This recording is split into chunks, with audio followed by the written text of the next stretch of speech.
The galaxy's most feared ruler was known as the Dragon Emperor, a being who had turned fear into a law and hunger into his greatest weapon. For countless years he ruled the stars not through kindness or justice but through control of food itself. Bread, rice, fruit, even the smallest grain of wheat belonged only to him. No planet, no colony, no settlement across the void could eat without his permission. Entire worlds bent to his will because he alone decided who starved and who survived.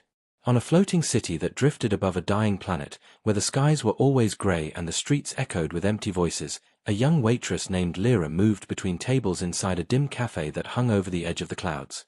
She was no one important, just a girl who carried trays and filled cups, but in a place where survival was measured in crumbs, even a waitress could hold secrets.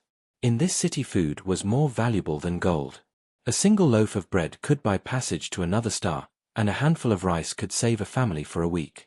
The air always carried the scent of smoke and rust, but never the scent of food. Bread was forbidden, not only to taste but even to smell. To breathe in its sweetness without the emperor's order was a crime punishable by death. The people knew this, yet they dreamed of it at night. They dreamed of the soft crust, the warm touch of it against their hands, the comfort it could bring.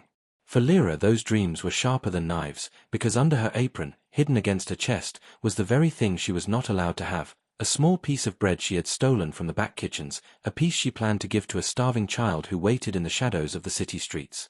Her heart pounded with every step she took, every tray she carried, every smile she forced to her lips, because she knew if anyone saw the shape of that bread under her apron, her life would be over before she could scream.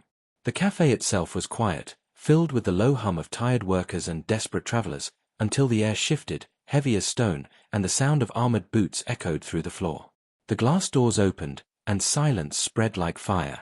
No one dared to breathe, no one dared to move, because standing at the entrance was the one no one expected, the Dragon Emperor himself, cloaked in dark scales that shimmered under the light, eyes like burning gold that seemed to see through skin, through bones, through souls. His presence was not like that of a king or ruler. It was like the weight of a storm pressing against every chest, making hearts tremble without command.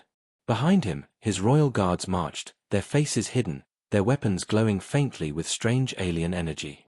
The cafe that had moments ago felt like an ordinary place to hide from hunger now became a stage for fear, and everyone knew one wrong glance could mean their end. Lyra's body froze.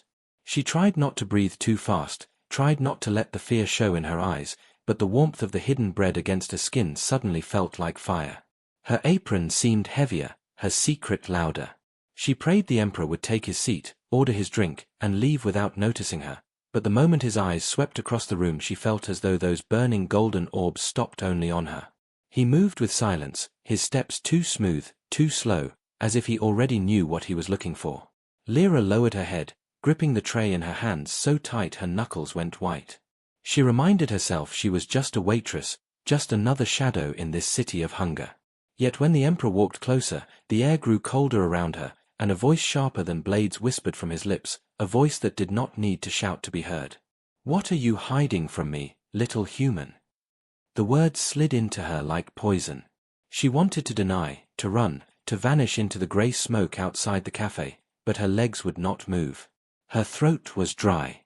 And then, as if the universe itself had chosen to betray her, the edge of the bread slipped from under her apron and tumbled to the ground with the softest thud. The sound was small, almost nothing, yet in the silence it was as loud as thunder. Gasps broke across the cafe. People stepped back from their seats, not to protect her but to distance themselves, because they knew the punishment. Everyone knew the law. A single piece of bread, stolen and hidden, was enough to cost her everything. The guards moved instantly, weapons raised, their armored hands ready to strike. Lyra's heart hammered so hard she thought it would burst. She waited for the pain, for the end. But instead of shouting the order to kill her, the Dragon Emperor lifted one hand, and the guards froze. He looked down at the bread on the ground, then back at her, and for the first time in her life Lyra saw not rage in his eyes but something far more dangerous, curiosity. His voice was low, almost gentle, but the weight of it was unbearable. "Why steal bread," he asked, "when you know it costs life?" The bread lay on the ground between them, small and simple, but in that moment it felt heavier than the stars. The guards around Lyra were restless, their hands itching to drag her away and end her life, but they waited because the emperor had not spoken. He stood there with his burning golden eyes fixed on her, not angry, not shouting, only watching like a predator who had already trapped his prey and was deciding how to end the game. Lyra's body trembled, but something in her heart refused to collapse. She lifted her chin just enough to meet his gaze, though her voice shook when she finally spoke. "Because hunger is killing more people than you are," she said. The cafe gasped again, this time not from fear of the bread, but from the boldness of her words. No one spoke to the emperor this way, no one dared, yet this ordinary waitress had let the truth slip from her mouth. For a moment the silence was endless, stretching so long that her heart nearly stopped. Then the emperor laughed. It was not the laugh of joy or humor but a dark, echoing sound that seemed to shake the air itself. His teeth, sharp and white, glimmered under the dim lights. "So the little human has a voice," he said slowly. He stepped forward, closer to her, and bent slightly so his shadow fell over her entire body. "Do you think you are brave?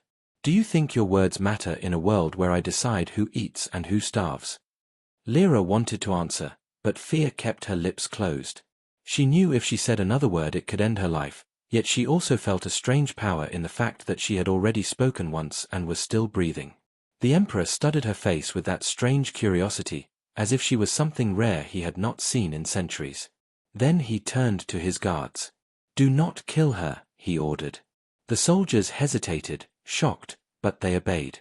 Gasps of disbelief echoed again in the cafe. Lyra felt her knees nearly buckle from relief, but before she could understand what was happening, the emperor's clawed hand reached out and gripped her wrist. His touch was cold and strong, pulling her forward as if she weighed nothing. "You will come with me," he said. The people in the cafe lowered their heads, none daring to look, none daring to help.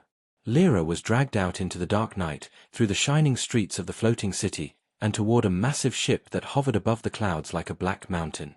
Its surface was covered with shifting scales of metal, alive with crimson light, and its engines growled like deep thunder. It was his starship palace, the place no ordinary human had ever entered and lived to tell the tale. Lyra's heart sank as she was forced inside. The ship's hall stretched endlessly, filled with golden walls carved with ancient dragon symbols, while strange machines moved silently in the corners. Everything glowed with power, and everywhere she looked she saw guards, tall and unblinking, their eyes hidden behind cold helmets. The emperor did not speak as he led her deeper into the ship. Finally they entered a chamber so large it seemed like its own city. Vaults of food towered around her, walls of bread, rice, fruits, and meat sealed in glass containers that reached up to the high ceiling. The smell hit her first, rich, sweet, overwhelming. Her eyes widened, her breath caught, and her stomach twisted in pain. Billions outside were starving, yet here mountains of food waited untouched. Lyra could hardly believe what she saw. She turned to him, anger cutting through her fear. "Why?" she whispered. "Why do you keep this locked away while children die in the streets?" The emperor walked slowly between the vaults, his golden eyes reflecting the piles of food. His voice was calm, almost cold. "Food is power," he said. "If I feed them, they will rise against me. If I starve them, they kneel and beg for mercy. Mercy is how I rule. Hunger is how I remind them that I am the only hope they have." His words made her chest burn. She clenched her fists, nails biting into her palms. She saw it now, he was not a god, not an untouchable force. He was afraid. Afraid of losing control, afraid of people rising if they were strong enough to stand. Lyra realized that fear was his weakness.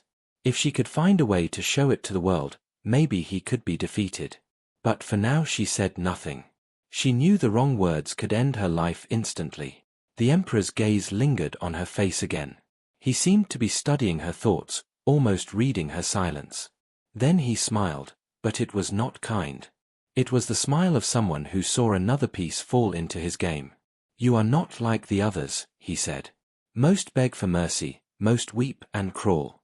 But you speak, even when death is one breath away. Perhaps I will test you. Perhaps I will see if your fire is real or if it burns out when the darkness closes in." His voice grew colder, sharper, filling the room like icy wind. "You will face my arena. If you survive the night, you may walk free. If you fail, your body will feed the beasts, and your name will vanish into nothing." His guards tightened their hold on her arms, preparing to drag her away. Lyra's stomach twisted with fear, but in the middle of the terror a spark of determination flickered. She had survived hunger, she had survived cruelty, and now she would survive this too. She looked up at him, her voice trembling but strong enough to carry. Then I will survive. The Emperor's golden eyes burned brighter, and his cruel smile widened. We will see, he said. The guards dragged Lyra through the endless halls of the starship until they reached a towering gate made of black iron, etched with glowing red symbols that pulsed like veins. Beyond the gate, faint growls and echoes rolled through the air, low and hungry, like storms waiting to be unleashed. The doors opened with a deep metallic groan, and a wave of heat and strange smells poured out. The arena stretched before her like a nightmare carved into metal and stone. It was a zero-gravity chamber, vast and endless, with floating rocks, broken ship parts, and glowing shards of crystal suspended in midair. The ground shifted, then vanished, leaving her weightless. There was no safety, no solid floor, only drifting debris and the shadows of cages hidden in the dark corners. Lyra's heart raced as the guards shoved her forward and sealed the gate behind her. The silence lasted only a breath before a voice thundered across the chamber. It was the Emperor, unseen but everywhere, his words echoing through the walls. Welcome, little human. Tonight you face the hunger you dare to challenge. Survive until dawnlight, and you may walk free. Fail, and your blood will join the dust. His laugh followed, heavy and sharp, and then the cages unlocked. Out of the shadows, shapes emerged. They were beasts unlike anything she had ever seen. Half dragon, half machine, their scales glowed with molten light, their jaws dripped with metal fire, and their wings tore the air with sharp edges. They moved without sound, floating across the zero-gravity chamber like predators in deep water.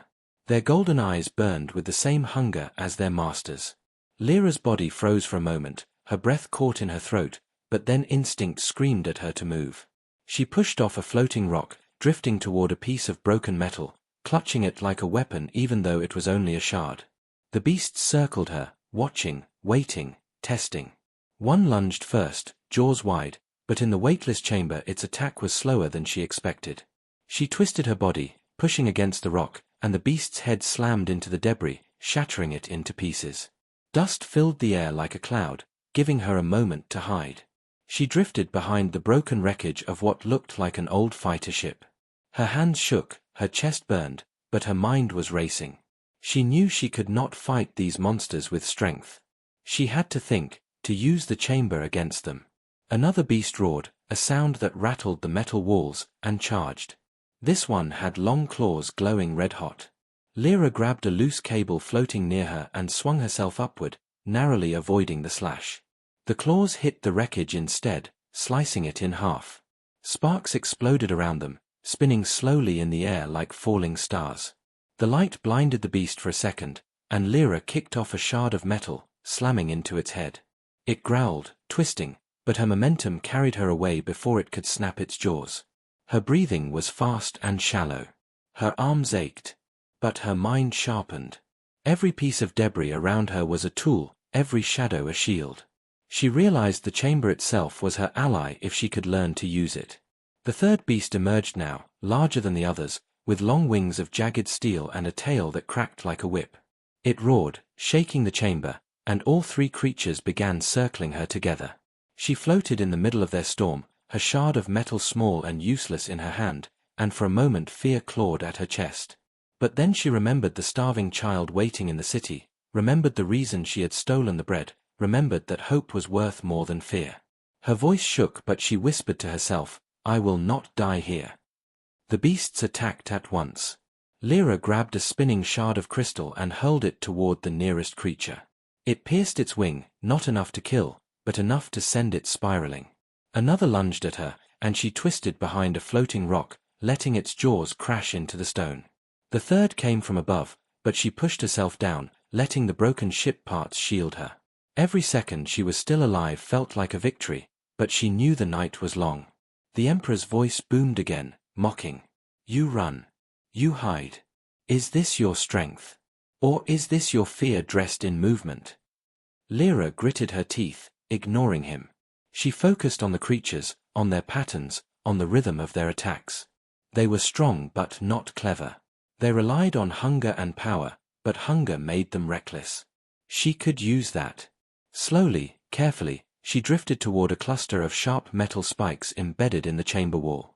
She let her body appear weak, tired, drifting with no strength. The beasts saw her stumble and rushed in together, hungry for the kill. At the last second she twisted aside, grabbing a piece of debris and pulling herself away. The first beast slammed into the spikes, impaled with a scream of fire. Its glowing body twitched before going still. The other two roared in fury, their eyes burning hotter. Lyra's chest heaved, sweat covered her skin, but her spirit refused to break. She had defeated one. She could survive the others. Hours seemed to pass, every moment filled with chases, near-death strikes, and desperate escapes. Her hands bled from gripping sharp metal, her body ached from slamming against debris, but she kept moving, kept fighting, kept outsmarting the creatures. One by one, she led them into their own traps, broken glass that cut their wings, floating fire that burned their scales. When the faint light of dawn finally touched the chamber, two beasts lay destroyed, floating lifeless in the void, and one limped back into its cage with a growl of defeat. Lyra floated in the center, her arms weak, her lungs burning, but her eyes still alive. She had survived. The silence was broken by slow, thunderous clapping. The Emperor appeared above the chamber, his golden eyes gleaming with something darker than anger. It was interest. He smiled, cruel and curious. "So the little human's fire does not fade," he said softly. "Perhaps you are more than a thief of bread.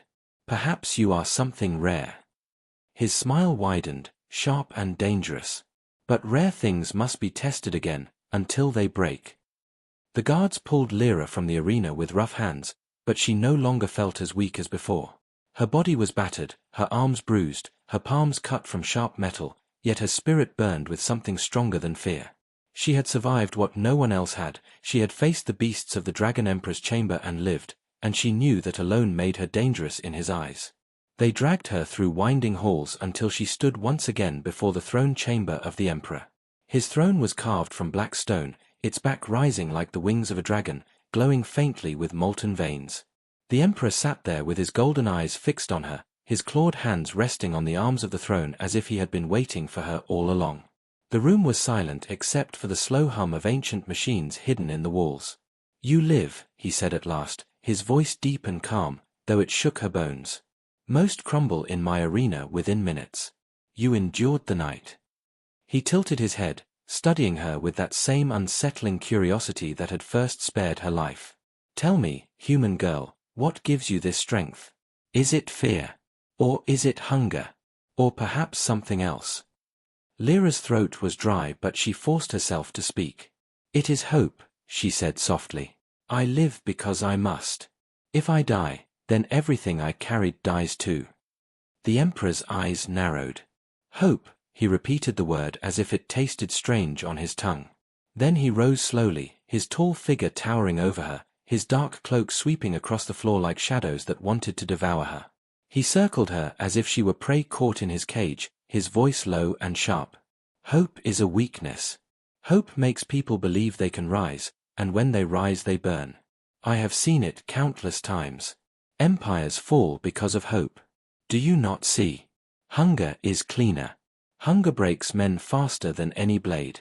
It keeps them silent. But hope is dangerous." He stopped in front of her, his golden eyes piercing straight through her.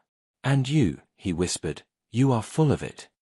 Lyra's heart pounded but she refused to look away. For the first time she saw something flicker behind his words. Fear.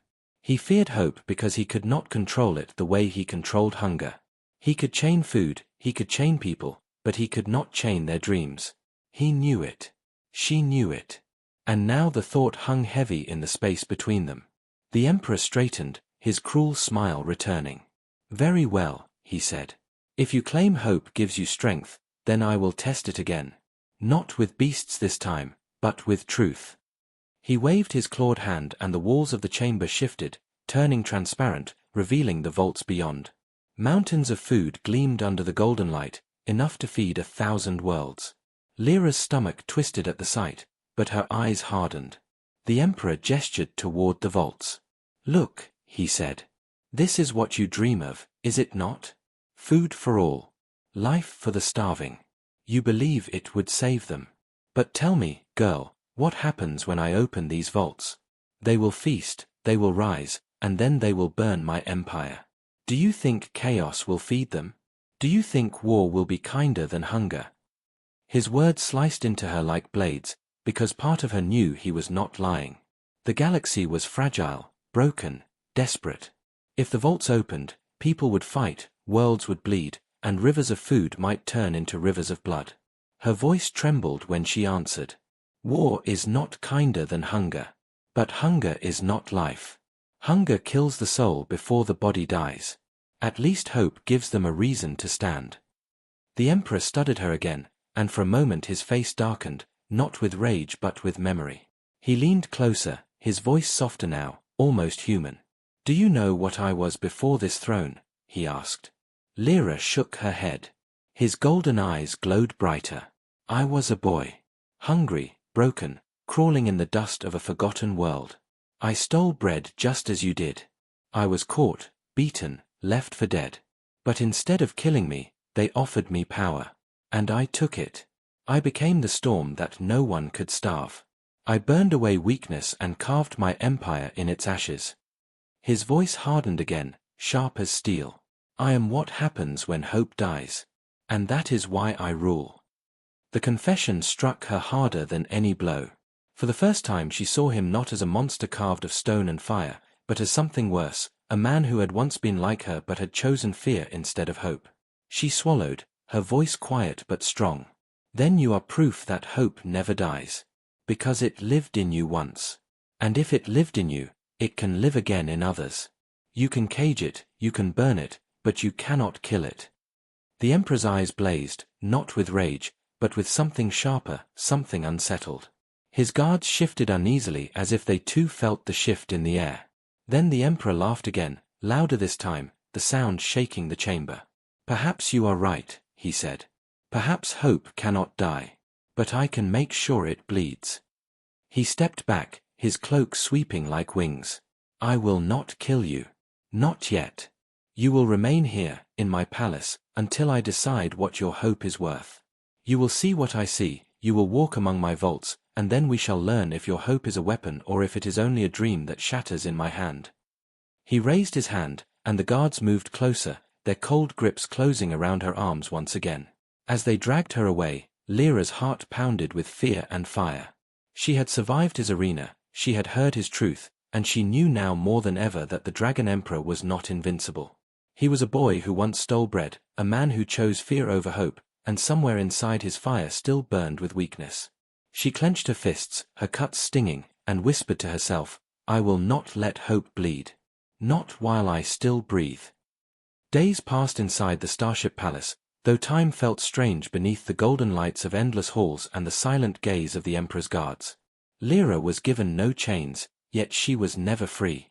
Wherever she walked, the guards followed, silent shadows that reminded her every moment that she was only alive because the Dragon Emperor allowed it. She slept in a chamber carved of black stone, its walls glowing faintly with strange patterns, and she woke to the distant roars of beasts from the deeper vaults.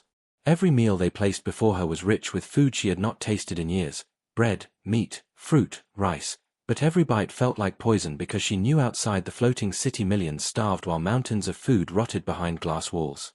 Her anger grew heavier each day, and yet so did her determination. She would not eat like a queen while children outside died with empty stomachs. She tore her bread into small pieces, hiding them in her clothes when the guards looked away, waiting for a chance to return them to the city below. The Emperor watched her silently, always watching. He never needed to speak for her to know he was near. His golden eyes followed her with a strange fascination, as if she was not a prisoner but some puzzle he could not solve. One night, after endless days of silence, he summoned her again.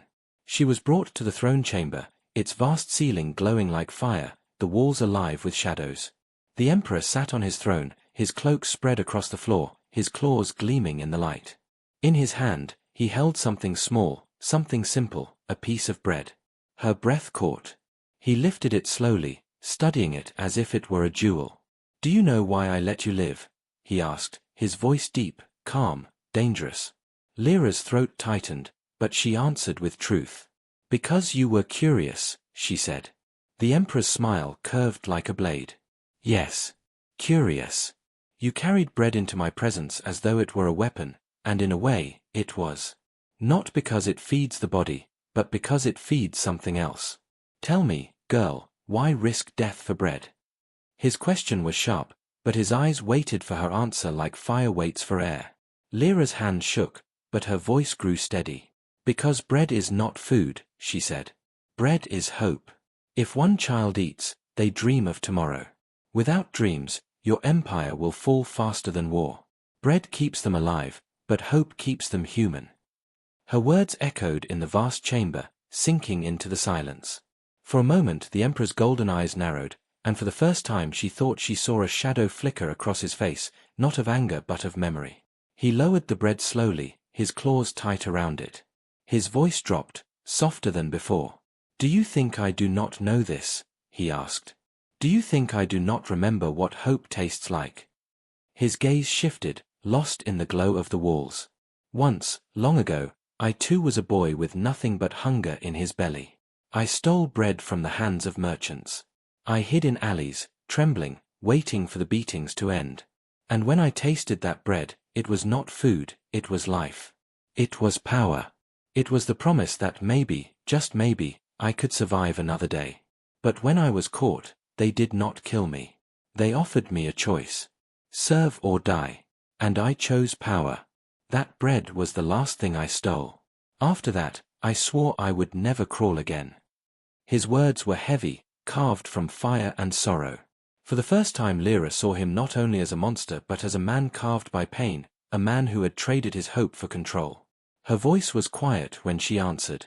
Then you know why hope matters more than fear. You know what it gives. You are proof of it. The Emperor turned toward her slowly, his golden eyes burning with something that was not rage but something far more dangerous, doubt. He leaned forward, his voice low and sharp. Hope made me weak. Hope made me crawl. Fear made me strong. Fear built my empire. Do you not see the difference? Lyra shook her head. Fear built your chains. Hope built you. Without it, you would have died in the streets. You call it weakness, but it gave you the strength to stand, to live, to rise. You just forgot it. Her words fell like knives, and for the first time silence stretched between them like a battlefield. The Emperor's eyes blazed, his claws tightened around the bread until crumbs fell to the ground. Then he rose, his cloak swirling like fire. Perhaps you are right, he said. Perhaps I have forgotten. But hope is not free. Hope is dangerous, and it must always be tested. He stepped closer, towering above her, his voice thundering across the chamber. I will give you a choice. You may take this bread, eat it, and live in comfort here as my servant. You will never hunger again, never fear again, but you will belong to me. Or, he paused, his golden eyes glowing brighter. You may take this.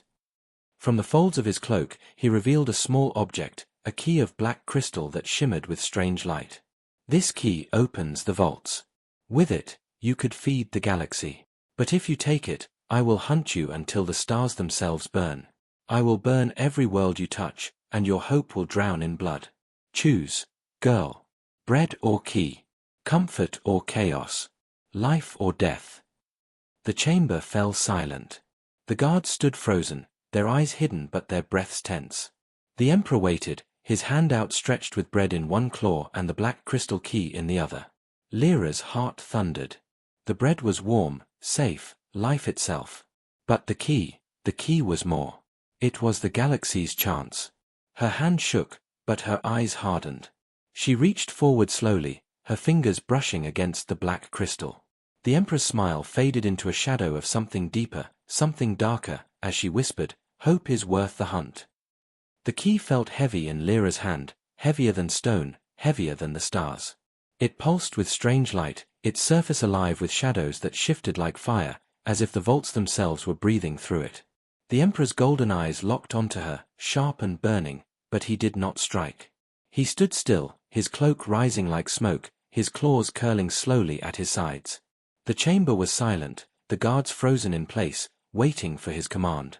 Lyra's breath shook in her chest but she did not let go. She clutched the key to her heart, her voice trembling but steady. "I choose hope," she said. The words echoed through the throne chamber, filling every shadow. The Emperor's smile returned, cruel and sharp.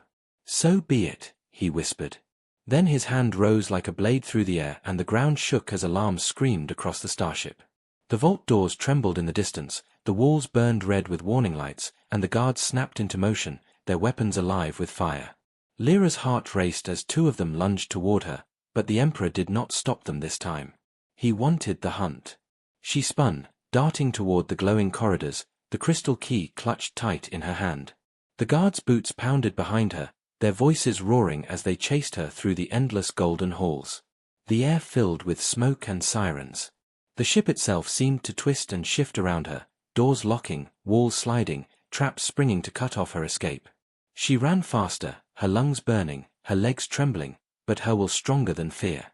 She burst into the docking bay, its vast chamber stretching wide, filled with smaller ships lined in perfect rows. Soldiers poured in from every side, their weapons raised, beams of red fire cutting through the air. Lyra dove behind a cargo crate, sparks raining down as shots slammed into the metal. She looked around desperately. She had no weapons, no plan, only the key. Her eyes caught a small craft near the edge of the bay, its engines glowing faintly as if waiting for her. She sprinted, her feet barely touching the ground, the soldiers' fire scorching the floor behind her. A bolt of red light grazed her arm, burning her skin, but she did not stop. She reached the ship, slammed her hand against the hatch, and it hissed open. She threw herself inside, sealed the door, and collapsed against the cold metal as the engines roared to life. Through the cockpit window she saw the Emperor appear at the far end of the bay. He did not shout. He did not run. He only raised one clawed hand, and his golden eyes glowed brighter than the sun's. His fleet awakened. Massive dragon-shaped ships unlatched from the Starship Palace, their wings unfolding, their engines screaming. They rose like predators into the sky, surrounding the docking bay, blocking every path of escape. Lyra's hands flew across the controls, her breath sharp, her fingers trembling, but the ship answered her. It shot forward, blasting out of the bay in a burst of light, streaking into the dark void beyond the clouds. Behind her the Emperor's fleet roared into pursuit, their engines blazing like fire across the night. The chase began. Stars blurred around her as she pushed the ship faster, weaving through asteroids and broken satellites that drifted in the cold. The dragon ships followed close, their weapons striking, beams of light tearing through the dark. Each blast shook her craft, alarms screaming, metal shattering, but she kept her grip tight on the controls, refusing to let go. The key pulsed at her side, glowing stronger the further she flew, as if it was guiding her. She followed its light, letting it lead her through the chaos, trusting that it knew where to go. The ships closed in, shadows of wings flashing past her windows. One struck her tail, spinning her out of control, but she gritted her teeth and slammed the controls, dragging the craft back on course. Her body ached, her vision blurred, but her heart burned with fire. She remembered the starving child in the city, the faces of those who begged for crumbs, the silence of those who had lost all hope. She remembered why she had stolen the bread, why she had spoken, why she had survived. She would not stop now. The key blazed brighter, pulling her toward a point of light far ahead, a broken moon that floated like a scar across the stars. She pushed the ship toward it, dodging fire, her voice whispering through clenched teeth, "Hold on. Just hold on."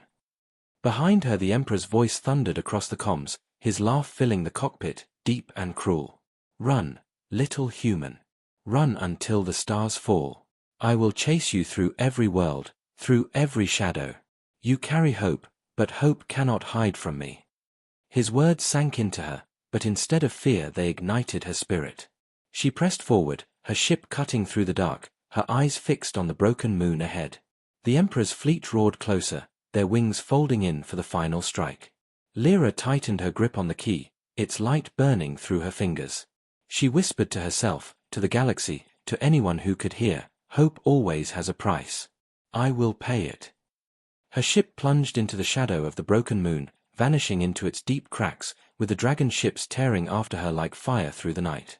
And in the silence of the stars, the chase of hope began, a war written not with swords but with hunger and dreams. The waitress who once hid bread was no longer just a girl. She was a spark carried into the dark, a spark the Emperor could not kill, no matter how many worlds he burned.